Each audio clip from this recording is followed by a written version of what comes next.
অশান্ত ওপার বাংলা, আক্রান্ত হিন্দুরা। অনুপ্রবেশ রুখতে রীতিমতো সীমান্তবর্তী এলাকাগুলিতে বিএসএফ এর নজরদারি আরও বাড়ানো হয়েছে।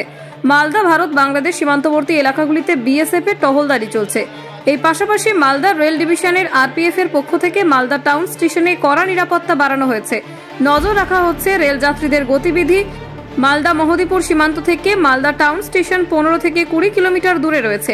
মালদা টাউন স্টেশন একটি গুরুত্বপূর্ণ স্টেশন, যেখানে আগরতলা, আসাম, বিহার, ঝাড়খণ্ড থেকে শিয়ালদা, শিয়ালদা থেকে আগরতলা, আবার দিল্লি, ব্যাঙ্গালোর, চেন্নাই, গৌহাটি সহ সব প্রান্তের যাত্রীরা এই মালদা টাউন স্টেশনের ওপর দিয়ে যাতায়াত করে।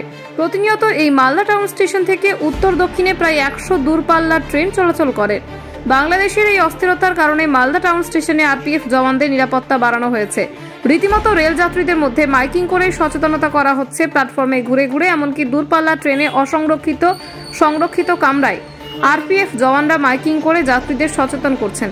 স্নিফার ডগ দিয়ে স্টেশন প্ল্যাটফর্মে এমনকি ট্রেনে উঠে নজরদারি চালানো হচ্ছে। রেল যাত্রীদের সতর্ক করা হচ্ছে, যাত্রাপথে কোনো রকমভাবে সন্দেহজনক ব্যক্তিকে ঘোরাঘুরি করতে দেখলে 139 হেল্পলাইন নম্বরে ফোন করতে। মালদা রেল ডিভিশনের মালদা টাউন স্টেশনের আরপিএফ ইন্সপেক্টর ওম পাল জানান, ইতিমধ্যে আমাদের রেল দপ্তর থেকে নোটিশ এসেছে যে স্টেশনগুলিতে নজরদারি বাড়ানোর জন্য।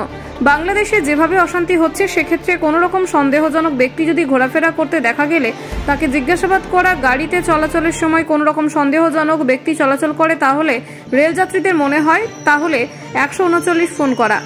মালদা টাউন স্টেশনের প্ল্যাটফর্ম থেকে শুরু করে ট্রেনে উঠে সংরক্ষিত এবং অসংরক্ষিত কামরায় আরপিএফ জওয়ানরা মাইকিং করছেন, রেল যাত্রীদের সতর্ক থাকার কথা বলছেন। ইতিমধ্যেই আমরা মালদা টাউন স্টেশনে নজরদারি বাড়ানো হয়েছে। আরপিএফ জওয়ানদের সংখ্যাও বাড়ানো হয়েছে। প্রতিদিন 8 ঘন্টা করে ডিউটির পরিবর্তে 12 ঘন্টা করে ডিউটি করতে হচ্ছে। আগরতলা, আসাম, শিয়ালদা, হাওড়া, দিল্লি, মুম্বাই, চেন্নাই, ব্যাঙ্গালোর সেই সমস্ত ট্রেনগুলিতে সংরক্ষিত অসংরক্ষিত বগিতে চেকিং করা হচ্ছে। স্নিফার ডগ দিয়ে চেকিং করা হচ্ছে। আমরা বিএসএফ বা গোয়েন্দা দপ্তরের সঙ্গে যোগাযোগ রাখছি। সীমান্ত দিয়ে যে কেউ অনুপ্রবেশ করতে পারে। বন্ধুর থেকে অনেকে চলে আসতে অনুপ্রবেশ করতে পারে। সেক্ষেত্রে আমরা সন্দেহজনক ব্যক্তিকে জিজ্ঞাসাবাদ করি, তার বৈধ কাগজপত্র আছে সেটাই দেখি। মালদা থেকে বিশ্বজিৎ মণ্ডলের রিপোর্ট।